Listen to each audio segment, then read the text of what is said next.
And its tailgate flotilla hosts a preamble to opportunity, colored with volunteers eagerly awaiting an apt moment to win uggily, orchestrated no less than by the son of a fabled Georgia mentor.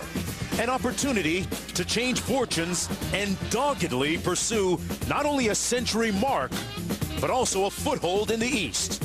Opportunity, Knoxville, now.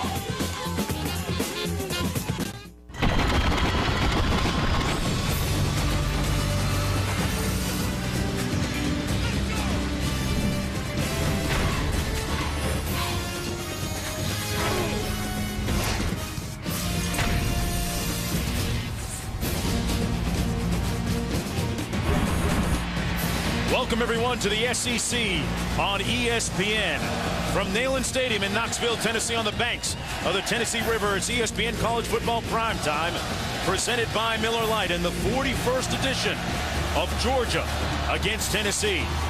Let's take a look at the standings in the SEC East, updated to the moment. Florida losing just a few moments ago, falling to 2-2. Georgia sitting at 2-1. Tennessee looking for its first conference victory. Hello, everybody. I'm Mark Jones along with Ed Cunningham. Thanks for coming aboard. Heather Cox is down on the sideline. She joins us in just a few moments. Ed, we saw the standings. A lot on the line for both these teams today. Tennessee comes in really slinging it around the field, one of the top scoring teams in the nation. Georgia's won 3 in a row, playing good football too. And for Tennessee, if they get a loss tonight, they'll be 0-2. They have LSU, Alabama, and South Carolina the next 3 games. I think they're probably out of the mix, so a big night for them. For Georgia, everyone wrote them off. They started out 0-2 in the season. All of a sudden, they're in a tie with South Carolina atop the East. Now, South Carolina controls the tiebreaker because they beat them a couple of weeks ago. But Georgia has the easiest schedule in the East going forward. So if they get a win tonight, I think they're sitting in position to run the table and maybe represent the East in the SEC championship. Hey, nobody picked the panic button when Georgia lost those first 2 games, and one of the major changes is that guy in the backfield, Isaiah Crowell, number 1. Well, he was number 1 on everyone's board in the recruiting magazines last year, but you never know what you're going to get. Well, they know what they have now. All 3 SEC games, he's over 100 yards, and he's actually changed this offense for Georgia. They've now gone from kind of a spread against Boise State to where they are now more of a power running team. As for Tennessee, Tyler Bray completing 69% of his passes coming in. Started the last couple of ball games at the end of last year. They went on a 4-game win streak with him at quarterback. 7-2 this team is with him as their starter. They say the light went on. He's got a great command, and he has been superb on 3rd down this season. They're tied with Wisconsin for best 3rd down conversion in the country. The Volunteers ready to take the field here at Neyland Stadium.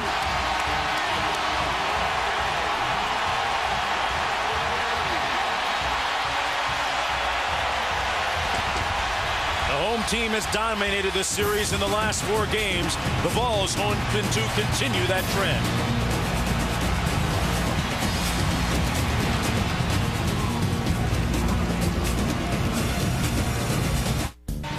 On the banks of the Tennessee River, man, you know, Neyland Stadium, one of the play fake on 1st down. Murray completes it to Tavares. Crowell has plenty of room into the boundary. 1st down and then some out at midfield. Got a nice block. There's Brandon Smith taking a handoff. Has some room. Got a good block from his wife on the 13th play of the opening drive.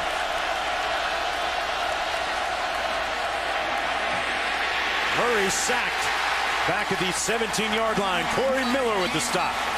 In the tailback. 1st down and 10. Play fake again. Going up top. Can he connect on the 3rd one? Has a man. Complete and caught. 1st and goal. Mitchell with the grab. He finally hits pay dirt, going long on the 43-yard gain. Malcolm Mitchell makes a great move at the line of scrimmage, and Lanier is just a step behind. Look at the distance that Malcolm to be deeper in the end zone. He was 3 or 4 yards on the into the playing field, not into the goal line. A little surprised he wasn't running that a little deeper. Blair Walsh from 23 yards out. He's already made one from 35, and he drills this one through, giving Georgia a 3-point lead with 1:44 to go. This a different trend from previous meetings. As a matter of fact, that seat was burned and thrown on the ground by the previous coaching staff. There's Crowell with a spirited run for the 1st down. Murray with the play fake. Orson Charles, the favorite target most of the time of Aaron Murray. Crowell, touchdown Bulldogs. The first touchdown of the ball game to Georgia. And play fake by Murray. Trying to connect once again. Complete. Mitchell down to the 23. He missed 3 previous times and this time connected on the pattern. And Malcolm Mitchell was the guy that we saw ran right by Isaiah Lanier earlier, and unfortunately for Georgia, a great play as he runs by Teague this time, but as he goes to start pulling away, watch him come up with a pulled hamstring right there. You know, you always talk about when you look at... Everybody comes back against A&M apparently. And a great run here. Crowell feeling it. Touchdown, Bulldogs.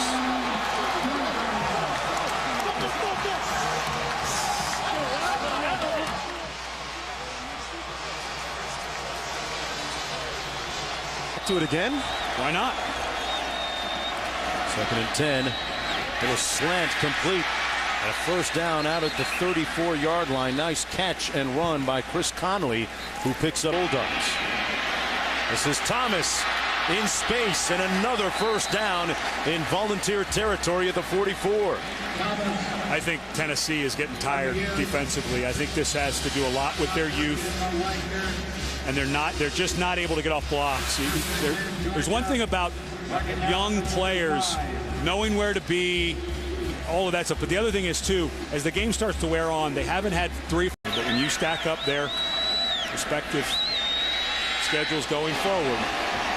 And a sack on Sims back at the 18-yard line by Jarvis Jones, the leading tackler for the Bulldogs coming into the game. And these Dogs got a little bite tonight as Mark Richt getting the Gatorade shower with his 100th career win. Embraced by his players, virtue of the 20-12 win as they improve to 3-1 in the SEC. The freshman again responding tonight, Isaiah Crowell. And once again, our final score, it's 20-12 for the Bulldogs. Coming up next on ESPN2 College Football Scoreboard, Brett Cunningham and the rest of the crew, I'm Mark Jones. Right now, we send it back to the studio.